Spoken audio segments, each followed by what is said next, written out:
Yeah, it's wild. I wish that whenever we have the game director of World of Warcraft go do an interview that's not a PR interview, and I've interviewed Ian before, and it's always been, well and good and fun, but it's not been that sort of open-ended conversation. So it's like, why is it as soon as there is an open-ended conversation that we get a community sort of uproar thing?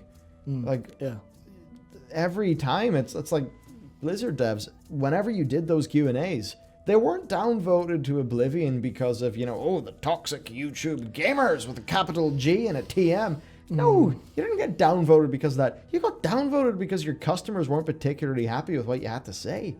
That's why the Q&As got downvoted. I think that might actually be like the crux of the problem.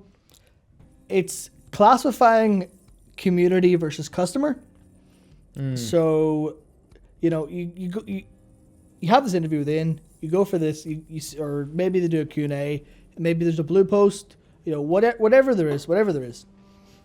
And then there's a negative response to that going, actually, you're wrong. Or, actually, we disagree. We think it would be better if this was this. And then that gets a very big, that gets loads of up thumbs in response. At Blizzard, I don't think they go, oh, that's a customer who's unhappy and representative of other customers. No. They go, that's a toxic community member who's toxic, and we don't want to cater to people who will be mean to us, which is maybe that player hurt my fifis. Oh dear. Like, that might be a bit... Gonna double down on what they don't want. Yeah, that might be a bit infantilizing towards Blizzard, but I definitely think it feels that way. The numbers are the customers. If you think about it in basic feedback and marketing terms, the quantitative feedback is that's the customers. The qualitative feedback are the community, and one of them is important and the other one is less so. Yeah, I feel like that's how it actually is there. Yeah, they obviously don't listen to the community that much. Yeah. I mean, I don't know how you could see what they do and think, oh, this is a development team that really understands and is responsive. And that's just so goddamn depressing. Yeah. I mean, I don't know what's going on there. I don't know if it's a cultural problem with the team. I wish I could understand it, because I just... This is not a typical game development problem. No, not at all. Like, it really isn't. It's like specifically weird about the WoW development team. And that it's like, this is Activision Blizzard's, like, one of their biggest games. Why are even the bean counters of that company okay with World of Warcraft having constant, severe, and obvious problems? Like, surely they are churning to the point of permanently losing people soon. Like, we can't even post a video without having torrents of people saying they've quit the game. Yep. And the amount of, I know it's anecdotal, but there's so many people we see every day being like, oh yeah, I hit the social key in game and everyone was logged in a few months ago and now it's 2 people. I just feel like they need a massive external, slap in the face, bucket of cold water, Yes. I'm not going to say we joked about this before, but like Yoshi P coming in and fixing the situation. Yeah. But it feels like they need a completely fresh and new perspective, and one that actually has the authority to affect change. Because it feels like they are, versus other MMORPGs, the least connected to their players, the least understanding, and have the highest failure rate. Yeah, I think we shouldn't be okay with that. No, I think actually it will. I feel like Shadowlands could be the straw that breaks the camel's back. That's going to be for a lot of people.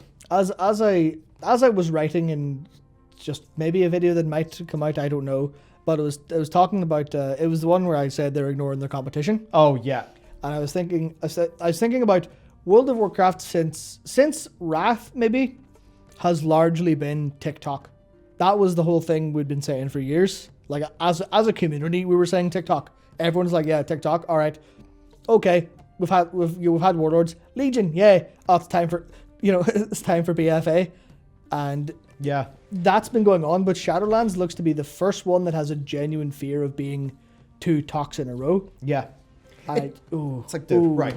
Shadowlands. Okay, so imagine we have a World of Warcraft Shadowlands where you've got the great PvP gearing, you have Valor points from launch in a sort of, a better way. Yeah. You have a Torghast that is just completely doubling down on being a fun roguelite, what we saw in Alpha. Yeah. You get Soul Ash from doing the content you want to do, so you're never welfaring content to get your Legos. Instead of homogenized friggin' prison gruel, which is world quests. Instead, you have 4 or 5 unique and varied reputations in the different zones that have got their own story, their own vibe, their own cool, unique rewards. What if you have that? What if you go to do your Covenant campaign and there is an easy mode for the sort of more touristy content, but there's actually a mode where, you are there, you are the defender of Ardenweald, and it is hard, and you feel satisfied. What if Shadowlands launched without having conduit energy exist at all? What if it was a situation where you maybe just had some class conduits? Some class conduits, but for the actual Covenant signature abilities, it was just a temporary 4th talent tree, 4th talent row, and you could just select which one you want and play that instead. I mean, how much better would this expansion have been if they had have just come off it for a second and stopped overthinking and, doing all this weird shit where they're forcing you to do this content even though you don't necessarily want to do it, but they're doing it where it sucks all the oxygen from it. And then, with Torghast, it's like they put no actual interesting rewards in it, so we're only doing it as a means to an end. It's like, how as a WoW developer can you feel, unhappy that people aren't enjoying Torghast when you, the developers, have literally designed Torghast to only be a means to an end? Yeah. It's like you've incentivized it like that. How could you possibly be unhappy that that's how people view it and therefore call it Torghast? How out of touch and completely unaware of the basics of making a game could you be? And it's just getting to the stage where we have to stop beating around the bush and be real about this shit. Yeah. Because they can't make these mistakes too much longer. They're risking permanently losing their players. World of Warcraft cannot be this bizarre self-balancing spreadsheet anymore. Yeah, for sure. It has to be content. It has to be content because that's what people want to play. They want to play content. They want to play things that, feel like something or are worth experiencing. Yeah, it's a case where I feel like it comes to some of the chasing the numbers, where I feel like they're so caught up in thinking how players play with all of their gruel content. They're not thinking of why. Oh, whoops. Yeah. They're not thinking of why people are actually playing the game. And as it turns out, I don't know what the reason is. I think people en masse are going, fuck, what? Why am I playing this? What's going on? What am I logging in for? It's like the specifics of Shadowlands' mistakes is really just revealing them resting on their laurels. They have not meaningfully developed or designed World of Warcraft since Legion. No. And that's the thing. It's like it feels like a slightly different version of the same thing, but with, unique and inexplicably silly fundamental issues, where it's like, no, what people actually want is the game to move forward.